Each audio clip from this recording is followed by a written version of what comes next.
Good evening, everyone. My name is Sydney Schott. And I'm Marley Sullivan. And we are the founders of The Innovative Productions. Thank you so much to everyone tuning in tonight to watch our very first virtual theater event. We're going to be showcasing the winners of our prizes tonight, as well as our choice of honorable mention. We will be awarding first, second, and third place to participants who were scored, evaluated, and rated by our adjudicators.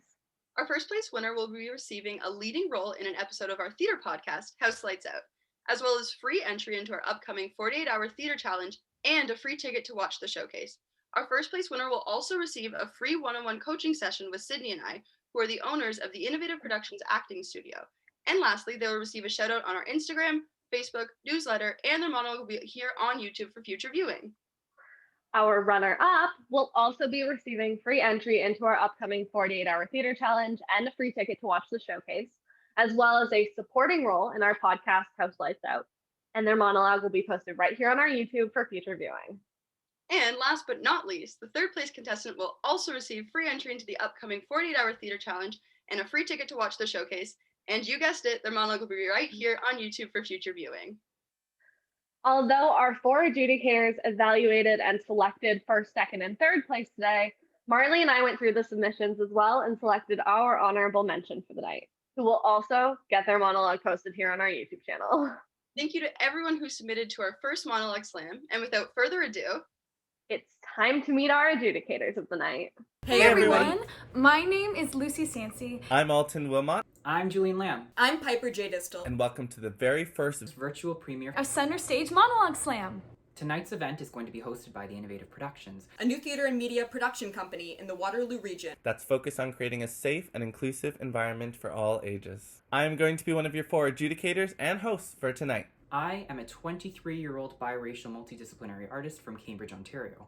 After graduating from Randolph College for the Performing Arts, I have performed in various national ballet productions and Nuit Blanche installments. I'm currently working on my first book. I'm an actor based in Toronto, Ontario, who recently graduated from Long Island University with a BFA in musical theater, and since then have moved back to Toronto to start their career. I have done a lot of virtual play readings since COVID, along with breaking into Canada's television and film industry. If you'd like to find out more about me, you can visit my website at lucysanci.com. It's got a lot of updates on projects that I'm working on, along with some fun tapes and stuff I've previously done. I am a theater maker that's dually based in the Waterloo region and Toronto. I'm the artistic director of Unwrap Theater. That's where I host most of my own work. I also work freelance and have worked with companies from coast to coast, from Neptune Theatre in Halifax to the Arts Club Theatre in Vancouver. I've done fringe festivals, the Eclipse Theatre Company in Toronto, and many more. I have been performing both regionally and professionally in southwestern Ontario for about 12 years now. In total, I have performed in over 50 productions, and I don't plan on stopping anytime soon. I currently work as a guide for the Ghost Walks Company in Baden, Ontario, and occasionally work as a fashion model. I've also been a theater instructor for the Cambridge Centre for the Arts for about 4 years now, specializing in young performers ages 8 to 12. In 2014, I had the honor of receiving the Bernice Adams, or Cambridge Cultural Award for Outstanding Youth in the Arts, marking me as the youngest ever recipient. I also had the immense honor of receiving an Arthur Award nomination for my role as Janine Pratt in GLT's Ordinary People, and a KOSO Award for Best Supporting Actress for my role as Diana Barry in Ichthus Theatre's Anne of Avonlea. As a premenstrual dysphoric disorder thriver, I advocate for proper representation and understanding for mental health disorders in the theater community.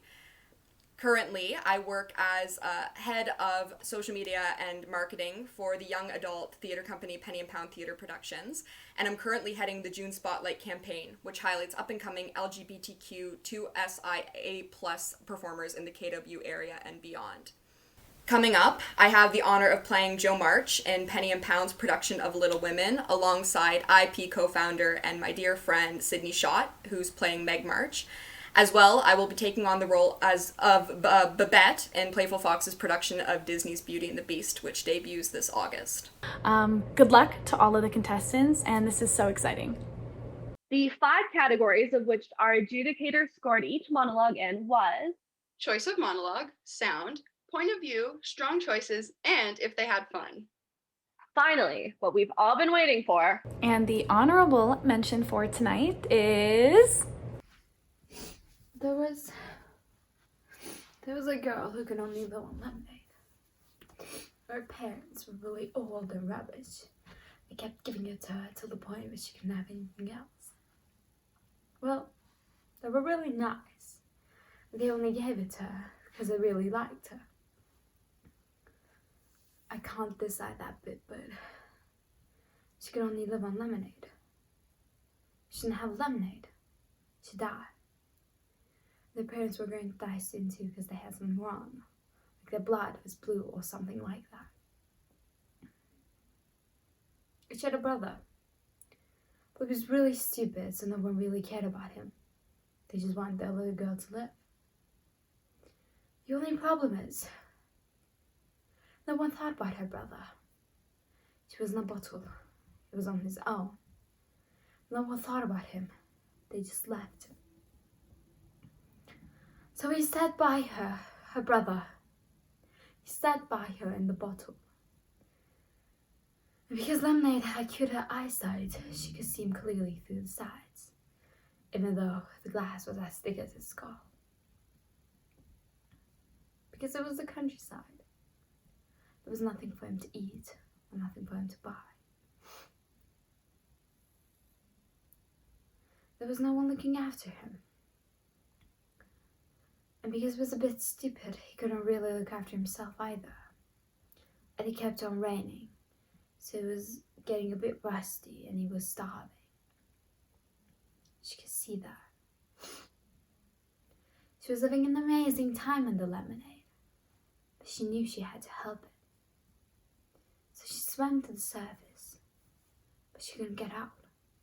It was too far away. This bottle was too big. She tried to think of some plan for it. It was getting worse and worse, and he started eating grass and puking up all the time, and she could see that. What she knew was that he needed her with him, and what she could do was watch him puke his guts up on the other side of the glass. And bingo, she knew. She started to drink. She drank and she drank and she drank. She was in an empty bottle, and there was nothing left. There was a lot of lemonade, now to last until she died, because her parents wanted to live for ages. She drank all of it, so she was in an empty bottle, the last drop. That didn't work. She still couldn't get out. That was okay, because she just waited until she had a big one stored up. She drank all the lemonade. She drank all the pop. She started to fart. Slow at first, but it got louder and harder. She blew her weight out straight through the top, like a rocket. She stopped her brother from eating grass. They went and found a nice little house to live in together. Her and her brother. It turned out that drinking all that lemonade had cured her. But she never wanted again. She had orange for the rest of her life. In third place, I guess I haven't done that well as I wanted in life. My time's ending, and I didn't mean to be an asshole. It just sort of happened, but I don't want to die an asshole, so I want to apologize. I'm sorry for living such a stupid, wasteful, useless life. I'm sorry for being selfish and for all the times that I didn't care about other people. I'm sorry for not appreciating the good things in front of me. I'm sorry that I didn't go after what I wanted. There were no good reasons. I was just afraid, and it's stupid to live your life afraid. I'm sorry for all the times I was mean and petty. I'm sorry for lying for so long to myself and to other people. I wasted my life by not ever really being alive. She made me live, finally. I should have told her right away. Of course I should have. It was cowardly. It was selfish. I just wanted her. And I didn't think that she felt how I felt. But I guess she did. Didn't she? And now it's too late.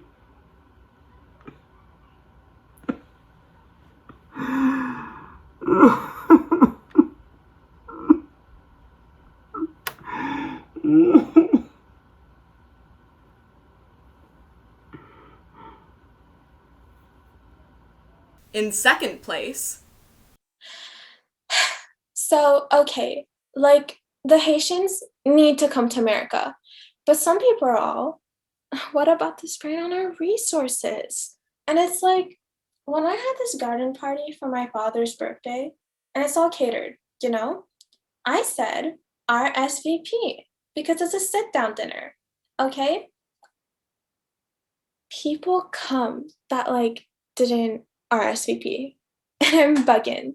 I have to haul ass to the kitchen, redistribute the food, squish in some extra place settings, and people on mismatched chairs and all. But at the end of the day, it was like, the more the merrier. So if the government could just get to the kitchen and rearrange a few things, we could certainly party with the Haitians. And in conclusion, may I remind you that it doesn't say RSVP on the Statue of Liberty. And in first place, It feels like there's this pit inside my chest. It's like this virus lies dormant, and it keeps feeding on, well, I don't know what it keeps feeding on. Because I feel like there's nothing left. I'm constantly looking at the world through a pane of glass. And I'm shouting and shouting. And nobody can hear me. But at the same time, I don't think I want them to. I'm not sad. I feel vacant. Like there's nothing left of me inside. I'm full of dust and soot and fog and the burnt pages of books I bought but never read. I am pacified. I'm controlled by tiny little seeds of doubt that infest my body with fantasies. And I'm not sure which parts of me are fact and which parts of me are fiction. I'm like Alice falling into some terrifying wonderland. And all I want to do is wake up. I'm so tired. There's nothing about me that I remember being beautiful. I can't remember the last time I laughed. I hate myself for tripping. And I hate myself for letting go. But most of all, I hate that I hate myself. What a talented selection of individuals we watched tonight. I couldn't agree more. And that concludes our very first virtual event, Center Stage Monologue Slam. We wanted to take the last few minutes to thank our supporters and those involved in bringing this event to life. The Innovative Productions, as well as Sydney and I, would personally want to extend a huge thank you to our Adjudicators, Alten Wilmot, Julian Lam, Piper J. Distel, and Lucy Sanci. Without you, our event wouldn't have been possible. Thank you for volunteering your time, expertise, and of course, your enthusiasm and support. All of our Adjudicators, their biographies, and their affiliated companies can be found on our website. All of their upcoming events and works of art can be also found at those appropriate links, which we have included in the description box below. We also wanted to take this time to thank everyone who submitted their monologues, shared our posts, commented, liked, or showed up tonight. We are so grateful to be welcomed into the Waterloo region's thriving arts community with open arms and to have the opportunity to create, grow, and expand here. Our next event will be in person, which seems surreal to finally be able to announce. The 48-hour theater challenge will be taking place in spring of 2022, and you can find more information about it and how to participate on our website linked below. And lastly, we opened submissions this week for our podcast, House Lights Out. House Lights Out is an audio presentation of new works from Canadian artists. We are accepting submissions of 1-act or 2-act plays written by Canadian artists. The theme of our first season will be Gender Bender, where we will be reverse casting all of the roles. For more information on how to submit your script to be produced by the Innovative Productions, check out the link below in the description box. Again, thank you so much for tuning in today. Thanks so much for joining us for this live event. Don't miss out on the Innovative Productions' next theater event, The 48-Hour Theater Challenge. Now this is going to be an in-person challenge where directors, writers, actors come together to create and produce something within 48 hours. If you want to find out how to get involved, go to theinproductions.com to find out more. Thank you so much and enjoy the rest of your day.